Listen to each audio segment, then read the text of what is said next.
pangkaratula at larawan ni Obama.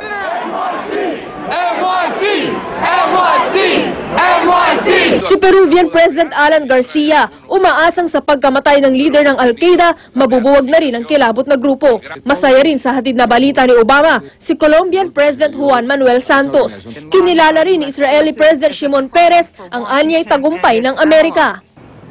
Doesn't mean this is the end of all terrorism and all dangers, but one that was an outstanding murderer reached finally his own justified end. Pero kung ang Palestinian government ang tatanungin, kahati ng tagumpay na ito ang panawagang itigil na ang karahasan sa buong mundo. But what counts is to overcome the discourse and the methods, the violent methods that were created and encouraged by Bin Laden and others in the world. Maging ang mga taga-Libya, ipinagdiwang ang matagumpay na military operation. Ang mga taga-Yemen naman, nangangambang mas magkakaisa ang kanyang mga taga-suporta para maghasik ng terorismo. Kung ang ilang taga-Kyrgyzstan naman ang tatanungin, hindi nangangahulugang matatapos ang terorismo sa mundo sa pagkamatay ni Bin Laden. Ganito rin ang palagay ng iba pang sibilyan sa Asia at Africa. Bagay na aminado naman si Obama. Yet his death does not mark the end of our effort. There's no doubt that Al-Qaeda will continue to pursue attacks against us. We must and we will remain vigilant at home and abroad. Para sa unang balita, Trisha Zafra reporting. Sa ibang balita, Wage Board sa NCR inaasang maglalabas na ng desisyon kaugnay ng wage hike petition ng mga manggagawa sa darating na Lunes. Pero ilang grupo ng mga employer nagbabala na posibleng malugi ang ilang kumpanya kapag pinilit daw ang dagdag sahod. Narito ang report ni Teresa Andrada.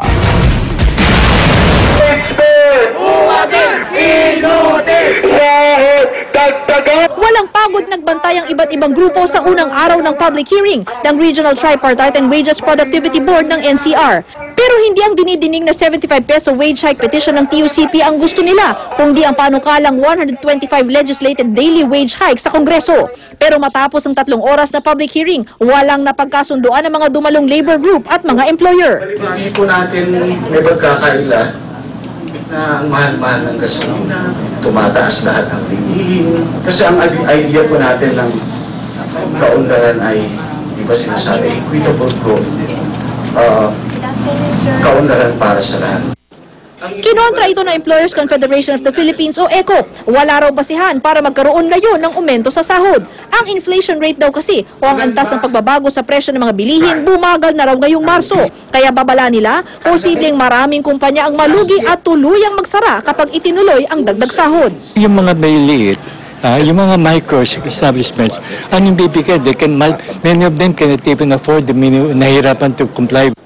Para hindi maging mabigat sa mga negosyo, mahigit 13 pesos na Emergency Cost of Living Allowance o ECOLA kada araw, imbis na aumento sa sahod, ang panukala ng Federation of Filipino-Chinese Chamber of Commerce and Industry. Ang pagiging across the board naman ng petisyon ang kinontra ng iba pang grupo. Ang sama lang po ng loob namin, parang nilalahat na napakaganid at napakawalang yan ng employer.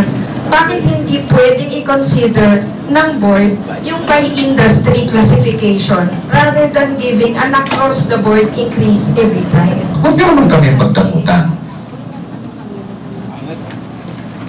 Hindi kami nangihingi dahil sa simpleng gusto lang namin humingi.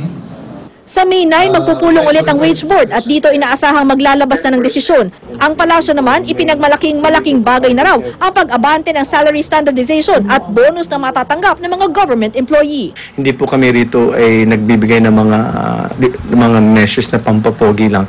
These are things that are doable. These are things within what we can afford to do. Para sa unang balita, Teresa Andrada reporting.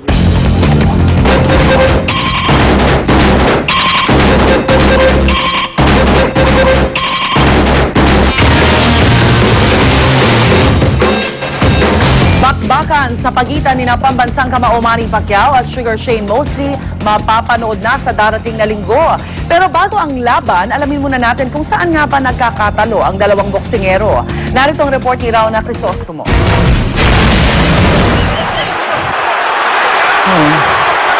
Magkakasubukan na ngayong darating na linggo sina Manny Pacquiao at Sugar Shane Mosley, dalawa sa pinakahinahangaang boksingero sa mundo. Pero sino nga ba ang yamado at dehado sa labanang ito? Kung tangkad ang pag-uusapan, lamang ang Amerikanong boksingero na mas matangkad ng 2.5 pulgada sa pambato ng mga Pilipino. Mas madali ring makakaabot ang kamao ni Mosley kung haba ng braso ang pag-uusapan. 7 pulgada ang lamang ni Mosley kumpara kay Pacman. Pero ang bentahe raw ni Pacman ay ang di niya matatawarang bilis.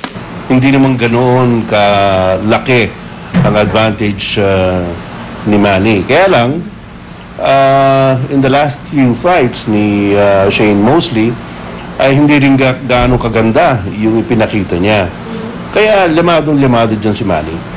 At malaking tulong daw ang pagiging mas bata ng ating pambato ng 8 taon kesa kay Mosley. Yun nga lang, ang experience na naipon niya sa edad niyang iyon, pwede raw maging lakas din ni Mosley. Maraming pwedeng gulang sa boxing na nakukuha yan dahil sa experience o karanasan.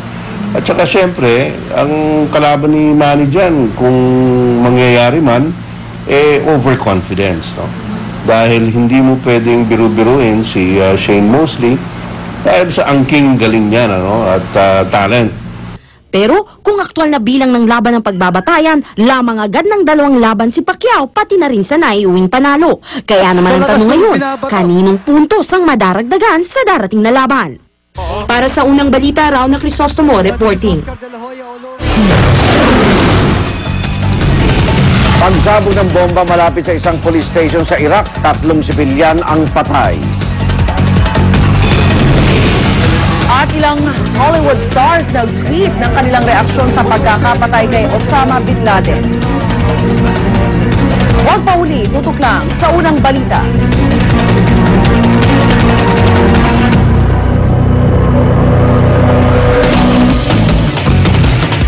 Mas masarap ang inyong gising kasama ng unang Hirit Barkada at Cream All. Laging